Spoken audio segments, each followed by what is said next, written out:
Primero de todo, quería agradecer la oportunidad por participar en estos seminarios que organiza el Cibernet. Y bien, como ha dicho Miguel, pues hoy os hablaré del papel del ADN mitocondrial en la enfermedad de Parkinson. He dividido la presentación en 4 apartados. Inicialmente era una breve introducción definiendo qué es la enfermedad de Parkinson y qué papel tiene el ADN mitocondrial en esta.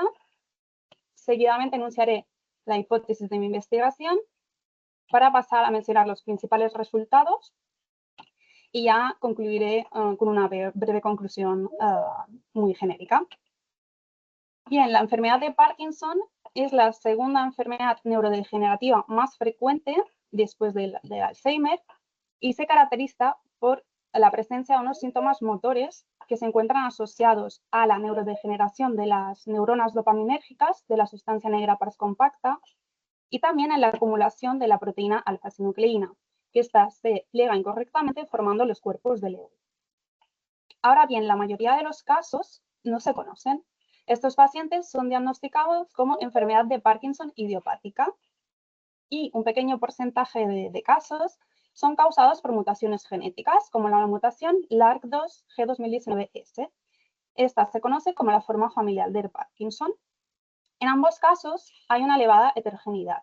Así, por ejemplo, las mutaciones genéticas presentan una penetrancia distinta, lo que explica por qué hay personas que tienen las mutaciones genéticas pero no manifiestan la enfermedad de Parkinson. Por otra parte, en la forma idiopática también se ha visto una gran variabilidad en la progresión de un individuo a otro. Lo que podría explicar esta gran heterogeneidad es que la neurodegeneración es mucho más generalizada de lo que se pensaba inicialmente y no solo es exclusiva de las neuronas dopaminérgicas de la sustancia negra pars compacta, sino que se ha observado neurodegeneración incluso fuera del sistema nervioso central. Uno de los problemas que tenemos actualmente con la enfermedad de Parkinson es que no hay un tratamiento capaz de revertir o frenar a la enfermedad. Solo tenemos tratamientos sintomáticos. Para conseguir tratamientos que sean eficaces es fundamental, primero de todo, investigar los mecanismos causales primarios de esta enfermedad. De aquí que nosotros nos pensábamos cuál es el elemento común entre estas dos formas de la enfermedad de Parkinson. Pues parece que la disfunción mitocondrial es un buen candidato, ya que se ha visto que en las dos formas de la enfermedad de Parkinson hay una alteración en la función mitocondrial y especialmente hay una alteración en el complejo 1. Los complejos mitocondriales son fundamentales para generar la energía en forma de ATP y, como sabemos, esta es fundamental para el funcionamiento de las neuronas. Ahora bien, ¿qué determina la funcionalidad del complejo 1? Pues parte del complejo 1 se encuentra codificado por el ADN mitocondrial. Las mitocondrias tienen ADN propio, que es una molécula de ADN circular de doble cadena, formado por la cadena ligera y la cadena pesada. Y este codifica por distintas subunidades de los complejos mitocondriales, pero principalmente por subunidades del complejo 1. De las 13 proteínas que codifica, 7 son del complejo 1. Además, se ha observado que en enfermos de Parkinson hay alteraciones en la dinámica de la regulación del ADN mitocondrial, es decir, en la replicación, transcripción y liberación de este. Por lo tanto, viendo la importancia que tiene el ADN mitocondrial en la función de la mitocondria y en la supervivencia neuronal, nuestra hipótesis es la siguiente. Las alteraciones en la dinámica del ADN mitocondrial son un factor causal y no el efecto de la progresión y manifestación clínica de la enfermedad de Parkinson. Para estudiar esta hipótesis, inicialmente investigamos la replicación y transcripción del ADN mitocondrial en fibroblastos de pacientes con la enfermedad de Parkinson. Estos procesos son cruciales para la función mitocondrial y para la supervivencia neuronal. Estudiamos estos procesos mediante distintas metodologías. Primero de todo, la replicación y estudiamos el ADN CTS. El ADN CTS se trata de un pequeño fragmento de ADN que se encuentra unido a la cadena ligera del ADN mitocondrial en la región control del ADN mitocondrial en concreto y forma esta estructura abierta o también llamada de bucle D que permite el inicio de la transcripción o la replicación. Este se genera durante la replicación, por eso nos servirá para estudiar este proceso. En concreto, diseñamos un ensayo multiplex de PCR digital, donde medíamos simultáneamente dos regiones de la molécula de ADN mitocondrial. La primera región, en la región de citocromo B, que está fuera del bucle, por lo tanto aquí medimos el número total de copias de ADN mitocondrial, y la segunda región dentro ya del bucle D, por lo tanto aquí medimos tanto el número total de copias de ADN mitocondrial como del fragmento de ADN 7S. Así, restando estas medidas, podemos obtener el contenido de ADN 7S. Pues como he dicho, en este primer estudio realizamos nuestras investigaciones en cultivos primarios de fibroblastos de 4 grupos distintos. El primer grupo consiste en participantes sanos, sin la mutación ni sintomatología asociada a la enfermedad de Parkinson. Luego, con pacientes con enfermedad de Parkinson idiopática, portadores asintomáticos de la mutación y finalmente pacientes con la enfermedad de Parkinson familiar. Pues lo que observamos en estos fibroblastos es que tanto en la forma idiopática como en la familiar había una acumulación del ADN 7S. ¿Y eso qué significa? Pues significa que se acumula este fragmento y no continúa la replicación. La replicación se ha parado de manera prematura. Por eso, a continuación, decidimos estudiar la tasa de replicación mediante la incorporación de EDU.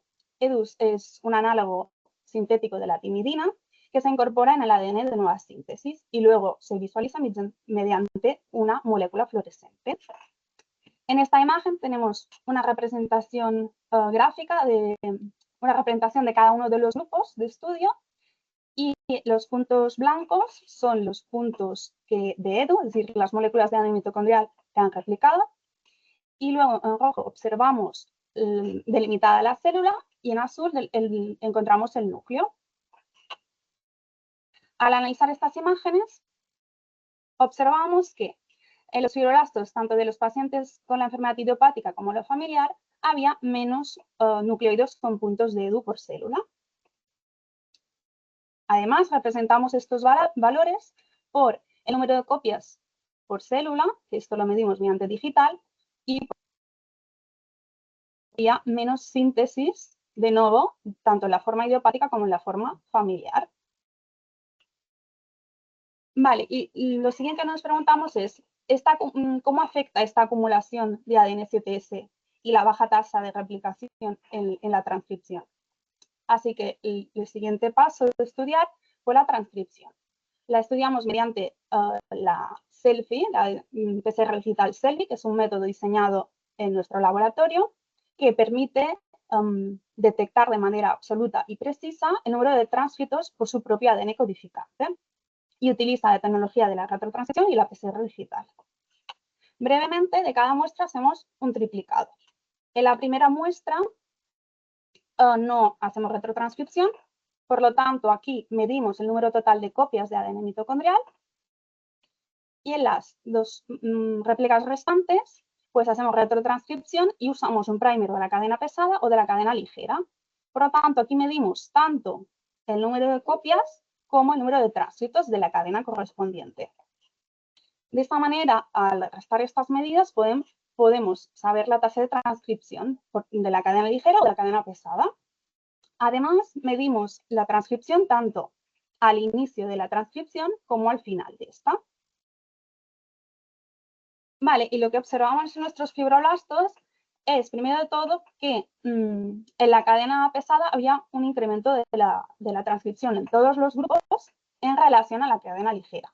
Esto ya lo habíamos observado previamente en distintos tejidos.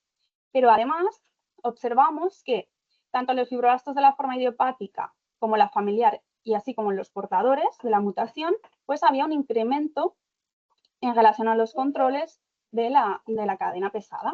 Y esto lo observamos tanto al inicio de la transcripción como al final de esta. Vale, pues, ¿qué significan exactamente estos resultados? La selfie nos enseña una instantánea del estado de transcripción del ADN mitocondrial en un momento concreto. Por eso, sí que podrían indicar cambios en la transcripción, pero estos resultados también nos podrían indicar cambios en la maduración, la estabilidad o la degradación de los tránscritos. Ahora bien, como ya he comentado, al observar lo mismo tanto al inicio como al final de la transcripción, lo más probable es que realmente estemos observando un incremento en la tasa de transcripción.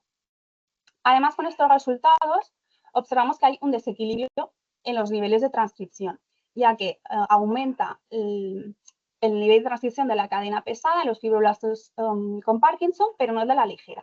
Y en la cadena ligera se codifica por la subunidad ND6, que es una proteína pues, esencial para el complejo 1. Por lo tanto, esto podría afectar a la funcionalidad del complejo 1 y, en definitiva, a la producción de ATP y a la supervivencia neuronal. Así podemos concluir que la acumulación del ADN 7S en la enfermedad de Parkinson se encuentra asociada a una baja tasa de replicación y un incremento en la transcripción de la cadena pesada. Además, estos resultados sugieren que las dos formas de Parkinson comparten un mecanismo patofisiológico común, que estaría asociado a la desregulación de estos procesos. Ahora bien, observamos cambios a nivel de la replicación y la transcripción, pero cuando miramos el contenido de ADN mitocondrial no observamos ninguna diferencias entre los grupos. Alguna explicación es que, de que se mantenga estable el número de copias de ADN mitocondrial es por algún mecanismo que pues produzca una menor degradación del ADN mitocondrial intracelular o si no, por una menor liberación de este al medio extracelular. Por lo que a continuación estudiamos estos procesos.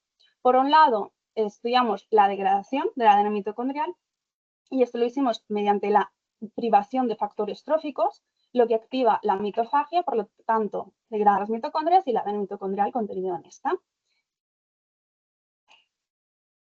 Y claro, al mirar la privación de factores tróficos, pues efectivamente observamos que había una bajada del número de copias de ADN mitocondrial, por lo tanto se había activado la mitofagia. Ahora bien, no observamos diferencias entre los grupos.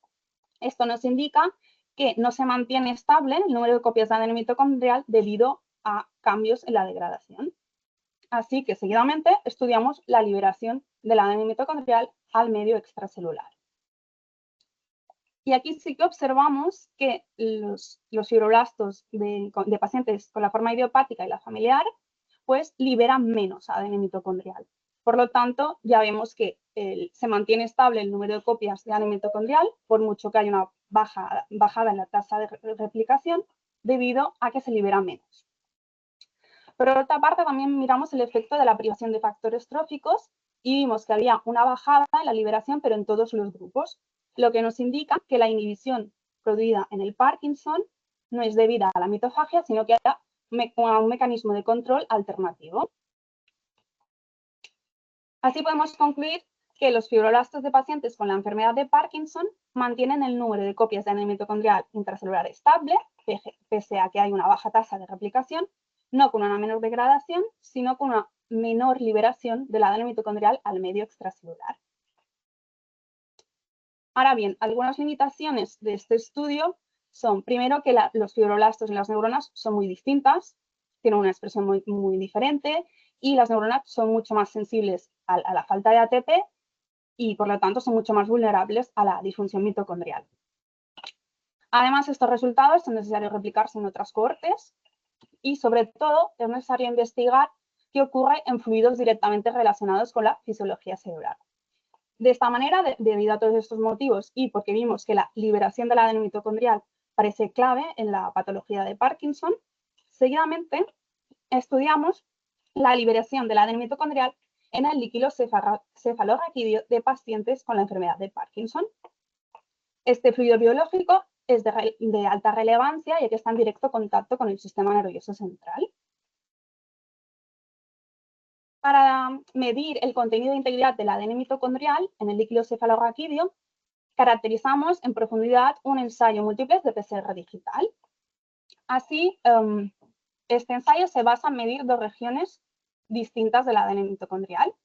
Una se encuentra localizada en la deleción comuna, que es una zona con alta frecuencia de deleciones, es la zona del ND5, y la región ND1, que se encuentra a la región opuesta, que es una zona de baja frecuencia de deleciones. Para mirar si nuestra metodología era precisa en medir el contenido de copias de ADN mitocondrial, diseñamos dos plásmidos. El primer plásmido contenía tanto la región ND1 como la ND5, por lo tanto representa moléculas wild type, moléculas enteras de ADN mitocondrial, y el otro plásmido contenía únicamente la región ND1, por lo tanto representa moléculas de ADN mitocondrial delecionadas. En ambos casos pudimos medir con precisión el contenido del ADN mitocondrial. En relación a la integridad, la representamos como ratio de deleciones. Esto es dividir la medida de la región ND5, que solo la tendrán las moléculas wild type, las enteras, dividido por la región del ND1, que las contienen tanto las moléculas wild type como las delecionadas. Es decir, que un ratio de 1 indica que el 100% de las moléculas son enteras y a medida nos acercamos a 0, pues más proporción de moléculas delecionadas existen. Por ejemplo, un ratio de 0,5 indica que el 50% son completas y el restante están delecionadas. Y un ratio de 0 indicaría que todas están delecionadas. De esta manera volvemos a confirmar con los plásmidos que podemos medir con precisión la integridad de la ADN mitocondrial. Una vez ya teníamos bien establecido la metodología y pasamos a analizar los líquidos cefalorraquídeos. Se trata de una cohorte independiente del primer estudio, pero formado por los mismos grupos. Por lo tanto, teníamos los participantes sanos, los pacientes con la enfermedad de Parkinson idiopática, los portadores asintomáticos de la mutación y los pacientes con la enfermedad de Parkinson familiar. Pues bien, observamos que únicamente el ADN mitocondrial liberado en el líquido cefalorraquídeo de los pacientes con la enfermedad familiar presentaban un mayor contenido de este ADN. Y esto lo observamos tanto en la región ND5 como en la región ND1. Estos resultados reproducen resultados previos de nuestro laboratorio, donde habíamos observado también que únicamente había un incremento en el contenido del ADN mitocondrial liberado en el líquido cefalorraquídeo de pacientes con la enfermedad de Parkinson familiar y no la idiopática. Y esto lo observamos usando una metodología distinta y en una cohorte distinta. Además, observamos que el ADN mitocondrial liberado en el líquido cefalorraquídeo, solo el de la forma idiopática, estaba más delecionado, presentaba una mayor proporción de delecionados. Así podemos concluir que los mecanismos patofisiológicos son distintos en la forma idiopática y la forma familiar. Mientras que en la forma idiopática observamos un incremento en la proporción de deleciones, pero sin afectar al contenido, pues su mecanismo causal estaría más asociado a disfunciones en la replicación, donde se generarían las deleciones y estas se irán acumulando por expansión clonal, mientras que en la forma familiar únicamente observamos un incremento del contenido sin que se vea afectada la integridad, y en este caso el mecanismo causal estaría más asociado a alteraciones en el recambio del ADN mitocondrial, donde estaría alterado sistemas de control de calidad mitocondrial o bien el sistema endolisosómico. Ahora bien, estos resultados se tenían que replicar en diferentes cohortes. Por eso, a continuación, estudiamos una cohorte independiente, la cohorte de validación, que en este caso formada únicamente por controles y por pacientes con la enfermedad de Parkinson idiopática. Pues en esta cohorte replicamos los resultados y observamos que en el ADN mitocondrial librado de los pacientes con la enfermedad de Parkinson idiopática estaba más delecionada. Ahora bien, nos quedan unas preguntas pendientes. Primero de todo, queríamos saber cómo se libera este ADN mitocondrial en el líquido cefalorraquídeo. De momento, las vías intracelulares no se conocen bien, tampoco se sabe si estas se liberan contenidas dentro de vesículas. Y por otra parte, también queríamos saber si estas alteraciones ocurrían antes o después de la manifestación de la enfermedad. Para estudiar estas preguntas, pues en el siguiente estudio medimos el contenido y la integridad del ADN mitocondrial extracelular en líquido cefalorraquídeo y en suero de pacientes de IRBD. Además, investigamos si este ADN mitocondrial se liberaba encapsulado en vesículas extracelulares. El IRBD es el trastorno idiopático de conducta durante el sueño REM. Se caracteriza por la presencia de conductas motoras muy vigorosas durante el sueño, también por la presencia de pesadillas y por una ausencia de relajación muscular durante la fase REM. Pero además, curiosamente, entre 15 y 20 años después del diagnóstico de IRBD, estos pacientes pues, manifiestan trastornos con cuerpos de Lewy, es decir, o enfermedad de Parkinson o demencia con cuerpos de Lewy. Esto ofrece una oportunidad única para poder estudiar fases muy tempranas de la enfermedad de Parkinson y, por lo tanto, determinar mecanismos moleculares muy iniciales. En esta cohorte de IRBD hicimos un estudio transversal, de manera que después de la recogida de las muestras, que eran de líquido cefalorraquídeo y suero, hicimos un seguimiento de los pacientes una media de 15 años. Así tenemos tres grupos. El primer grupo son los controles, que son aquellos participantes que no tuvieron ni IRBD ni Parkinson durante todo el periodo del estudio. Después tenemos los IRBD que no convertirán, que son aquellos pacientes diagnosticados con IRBD que no convirtieron, no manifestaron Parkinson durante todo el periodo del estudio. Y finalmente, el grupo IRBD que convertirán, que son aquellos pacientes diagnosticados con IRBD que al cabo de años después de la recogida de la muestra convirtieron a la enfermedad de Parkinson. Cabe destacar que el grupo IRBD que no convertirán no significa que nunca convertirán a la enfermedad de Parkinson, simplemente que no la han manifestado durante los años que se ha hecho el seguimiento. Lo más probable es que al cabo de los años terminen desarrollando Parkinson. Vale, y lo que observamos en este estudio fue que los dos grupos de IRBD tenían una mayor proporción de lesiones en relación al control. Por lo tanto, vemos que las alteraciones observadas previamente se manifiesten mucho antes de todos los síntomas motores del Parkinson.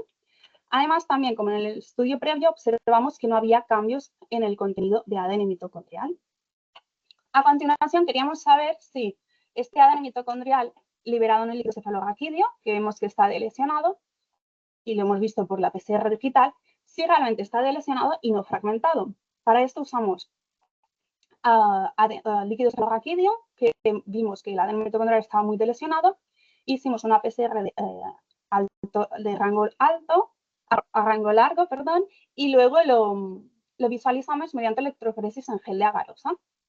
Y observamos unas bandas del tamaño esperado de la molécula wild type, es decir, la completa de ADN mitocondrial, y unas bandas más pequeñas.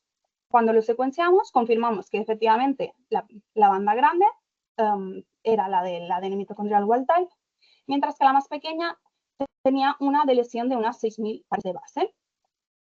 Y esta deleción había sido descrita previamente en enfermedades mitocondriales. De esta manera, con una metodología distinta, confirmamos que el ADN mitocondrial en el líquido cefalorraquídeo de estos pacientes se encuentra delesionada y no fragmentada. Ahora bien, nos preguntamos a continuación que cómo se libera este ADN mitocondrial. ¿Se libera contenido en vesículas extracelulares? Para estudiar esto, primero de todo, inmunocapturamos las vesículas CD9 positivas, que el CD9 se trata de una tetraspanina que se encuentra en la superficie de los exosomas. Una vez obtenemos las vesículas extracelulares, las analizamos mediante nuestra metodología de PCR digital. Y observamos lo siguiente, pues por un lado, confirmamos que sí, que parte del ADN mitocondrial liberado en líquido cefalorraquídeo lo hace contenido en vesículas extracelulares. Y además observamos que tenía menor contenido en el grupo de IRBD en relación a los controles. Y además, este ADN mitocondrial contenido en vesículas se encuentra más delesionado. Por otra parte, también observamos que hay una correlación positiva entre la ratio de deleciones y la duración del IRBD. Es decir, que cuando hay más deleciones, ratio más bajo, más rápido se convertirá a la enfermedad de Parkinson. Por otro lado, en el suero obtenemos un perfil opuesto. En este caso, lo que observamos, en lugar de una disminución en el contenido de ADN mitocondrial, observamos un aumento y únicamente en el grupo IRBD que convertirán. Y esto lo observamos tanto en el suero total como en el suero de vesículas CD9 positivas. Ahora bien, ¿por qué observamos estas diferencias entre el líquido cefalorraquídeo y el suero? Pues nosotros proponemos que el origen del ADN mitocondrial en estos biofluidos es distinto. De esta manera, en el líquido cefalorraquídeo este provendría más de neuronas y otras células del sistema nervioso central, mientras que en el suero provendría principalmente de células sanguíneas. Así que nos dan información distinta. El líquido cefalorraquídeo nos daría más información del estado del sistema nervioso central, mientras que el suero nos indicaría más el estado sistémico. Así, las conclusiones de este estudio transversal son que en el líquido cefalorraquídeo observamos un incremento de las deleciones y una menor cantidad de la ADN mitocondrial en vesículas CD9 positivas, mucho antes de la aparición de los síntomas de la enfermedad de Parkinson. Además, el contenido y la integridad de la ADN mitocondrial podrían ser utilizados como biomarcadores causales de la enfermedad. Ahora bien, después nos preguntamos si estas alteraciones se mantienen una vez se ha manifestado la enfermedad de Parkinson, una vez ya se manifiesta la sintomatología motora. Pues esto lo podemos estudiar gracias a que de un pequeño grupo de pacientes podremos obtener una segunda tanda de muestras después de la conversión a la enfermedad de Parkinson. Así podemos hacer un pequeño estudio longitudinal donde comparamos las muestras antes y después de la conversión a la enfermedad de Parkinson y obtuvimos los mismos resultados que en las muestras de antes de la conversión. Por ejemplo, observamos también una elevada proporción de moléculas de ADN mitocondrial con deleciones, tanto en el líquido cefalorraquídeo total como en el de vesículas extracelulares. Por lo tanto, se puede concluir que las alteraciones en el contenido y la integridad del ADN mitocondrial aparecen mucho antes que la manifestación de la enfermedad de Parkinson y estas se mantienen después de la conversión.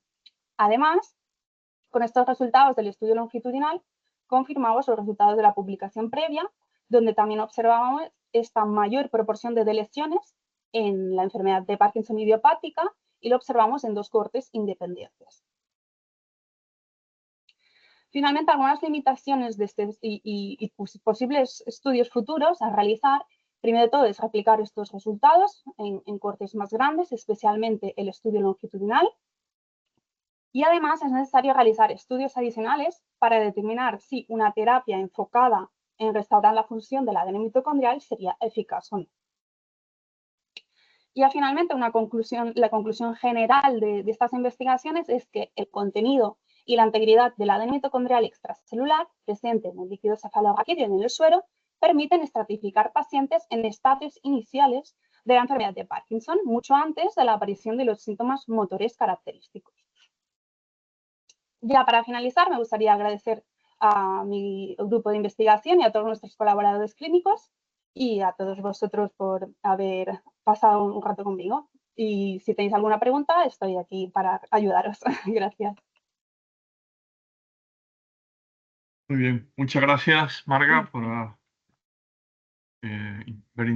muy interesante presentación. Abrimos ahora el turno de discusión, de preguntas. Y como he dicho antes, si alguien está interesado en hacer alguna pregunta a Marga, por favor, que use la opción de participar o levantar la mano en la parte superior de la pantalla y les iré dando paso a medida que vayan levantando la mano.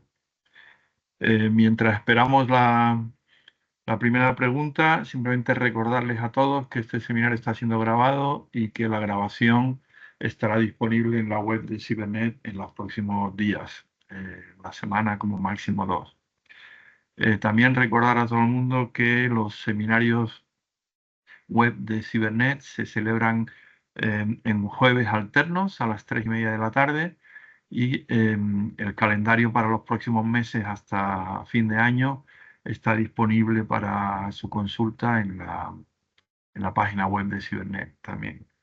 Y si alguien está interesado en participar en estos seminarios, por favor que nos envíe un correo electrónico a Teresa Iglesias, coordinadora del programa de formación de Cibernet, o a Miguel Medina, a mí mismo. Intentaremos buscar un hueco y una fecha conveniente para todos, que ya será a partir de enero. Muy bien, pues dicho esto, ¿alguna pregunta? No veo ninguna mano levantada todavía.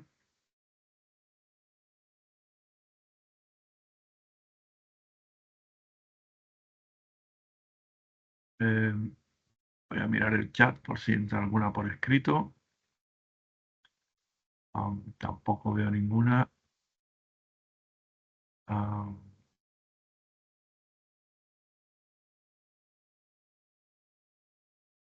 ¿Nadie se anima? Preguntar a Marga. Ah,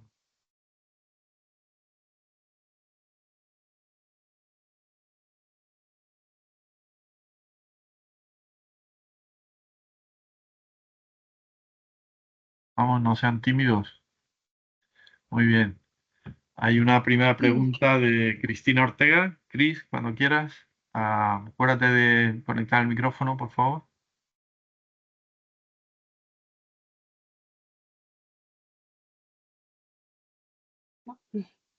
Eh, Está escribiendo por el chat, creo, Cristina. vale. Creo. Pues De nada, gracias a ti.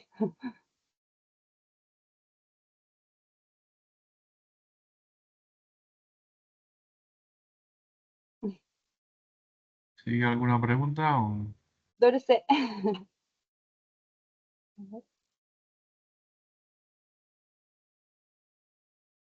Ok, aquí viene. ¿La lees, Marga? Vale, Sí, la leo. Bueno, la leo por si no todo el mundo está viendo el chat, ¿vale? perfecto. ¿Queréis saber por qué habéis mirado las vesículas CD9 en particular? ¿Sabéis si son más abundantes? Vale, pues inicialmente pues, empezamos a estudiar la CD9, pero realmente ahora estamos investigando a otras vesículas porque hay muchísimas. Y estamos mirando también CD63 y muchas otras, pero es todo un mundo bueno, sí, este fue como el primer estudio inicial que hicimos en vesículas y lo hemos hecho en CD9 porque sí que en ese momento eran pues las más estudiadas. Muy bien, gracias, No sé Marga. si... ¿Alguna otra pregunta?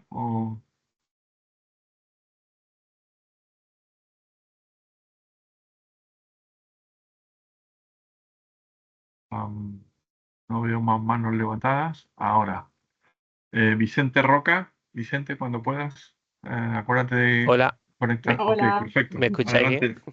Sí, adelante. Enhorabuena, Marga. La verdad que es una charla muy Gracias. chula. Ya conocí una parte Sí. y yo tenía la curiosidad más allá de, evidentemente, este estudio tiene la potencia que tiene es como biomarcador de la enfermedad, pero Sí. ¿os habéis planteado o en el grupo tenéis en mente estudiar por qué se está liberando ese ADN mitocondrial? Sé que tocáis un poco el tema de la mitofagia y has planteado un poco por ahí, pero no sé si tenéis más evidencias de por qué puede estar pasando ese desbalance en la cantidad de DNA mitocondrial.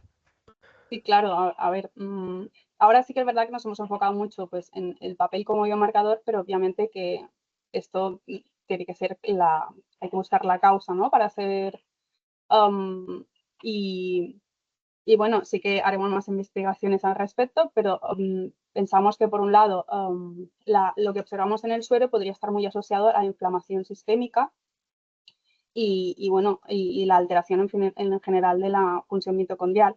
En el primer estudio de todos, que es verdad que está hecho en fibroblastos, que quiero que no hay mucha diferencia, pero sí que hemos observado estas alteraciones en la replicación de la transcripción de la ADN mitocondrial. Y claro, hay que buscar si es solo causa de la enfermedad o si hay más factores implicados. Pero bueno, sí, de momento estamos investigando todo esto. Gracias. Muy bien. ¿Alguna otra pregunta?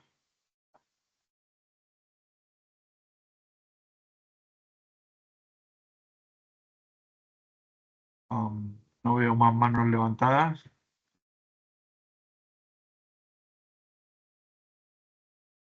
Tampoco llega nada por el chat.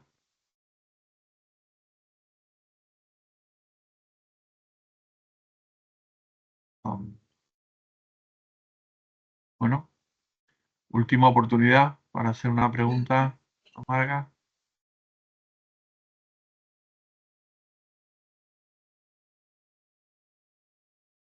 No veo llegar ninguna una pregunta, ni a través del chat, ni ninguna mano levantada.